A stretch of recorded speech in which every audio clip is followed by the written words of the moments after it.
it chapter by chapter, one bite at a time.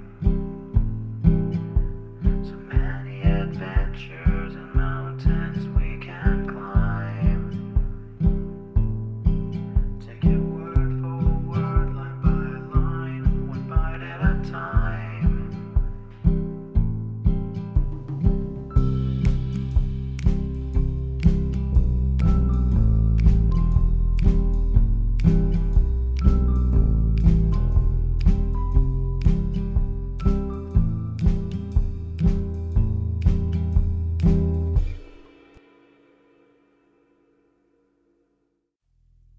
Welcome to Bite at a Time Books, where we read you your favorite classics one bite at a time.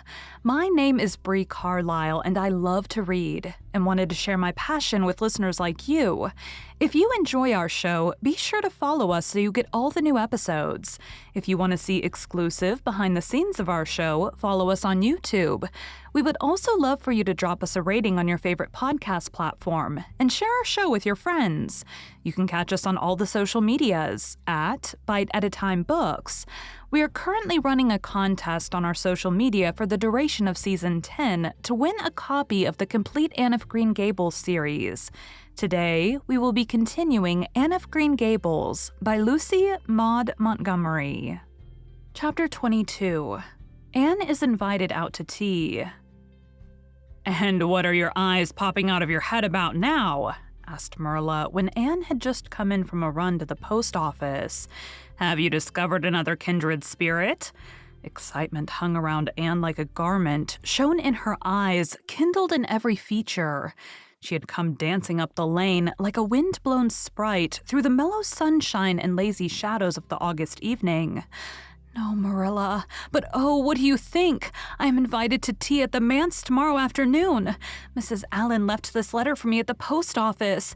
Just look at it, Marilla. Miss Anne Shirley, Green Gables. That is the first time I was ever called Miss.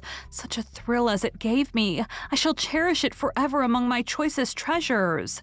Mrs. Allen told me she meant to have all the members of her Sunday school class to tea in turn," said Marilla, regarding the wonderful event very coolly. "You needn't get in such a fever over it. Do learn to take things calmly, child." For Anne to take things calmly would have been a change to her nature. All spirit and fire and dew as she was, the pleasures and pains of life came to her with trebled intensity. Marilla felt this and was vaguely troubled over it, realizing that the ups and downs of existence would probably bear hardly on this impulsive soul, and not sufficiently understanding that the equally great capacity for delight might more than compensate. Therefore, Marilla conceived it to be her duty to drill Anne into a tranquil uniformity of disposition, as impossible and alien to her as to a dancing sunbeam in one of the brook shallows. She did not make much headway, as she sorrowfully admitted to herself.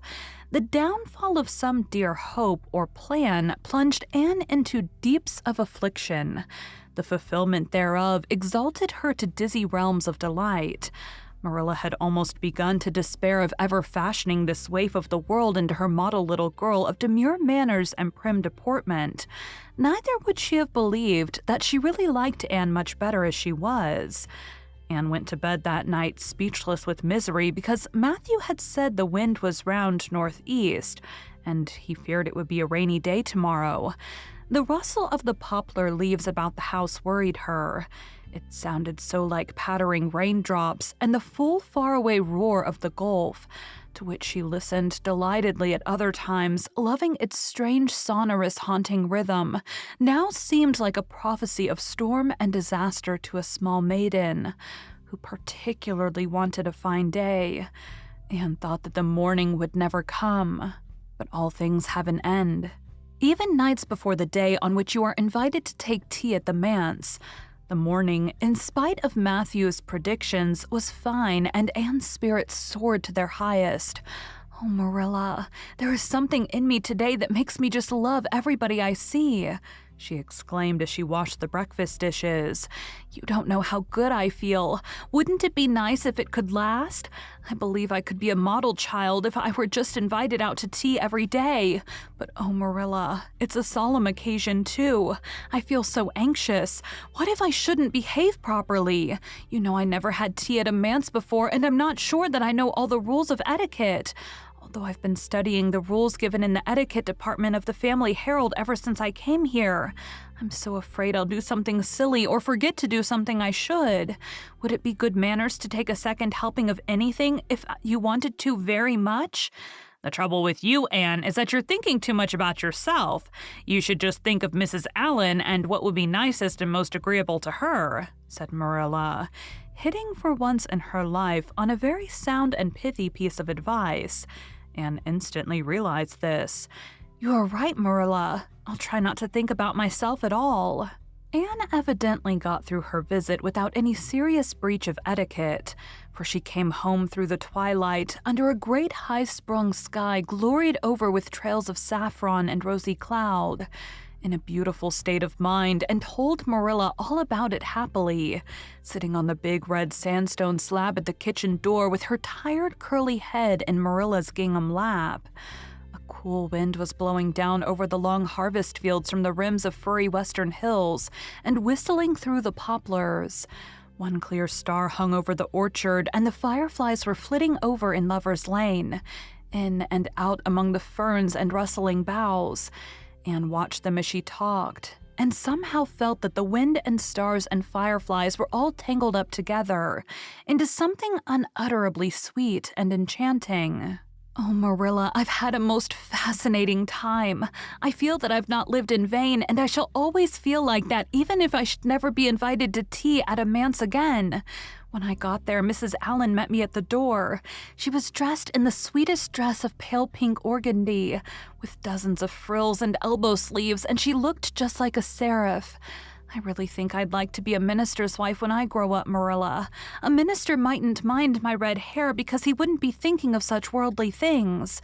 But then, of course, one would have to be naturally good, and I'll never be that, so I suppose there's no use in thinking about it. Some people are naturally good, you know, and others are not. I'm one of the others. Mrs. Lynde says I'm full of original sin. No matter how hard I try to be good, I can never make such a success of it as those who are naturally good. It's a good deal like geometry, I expect, but don't you think the trying so hard ought to count for something? Mrs. Allen is one of the naturally good people. I love her passionately. You know there are some people like Matthew and Mrs. Allen that you can love right off without any trouble. And there are others like Mrs. Lynde that you have to try very hard to love. You know you ought to love them because they know so much and are such active workers in the church, but you have to keep reminding yourself of it all the time or else you forget. There was another little girl at the manse to tea from the White Sands Sunday School.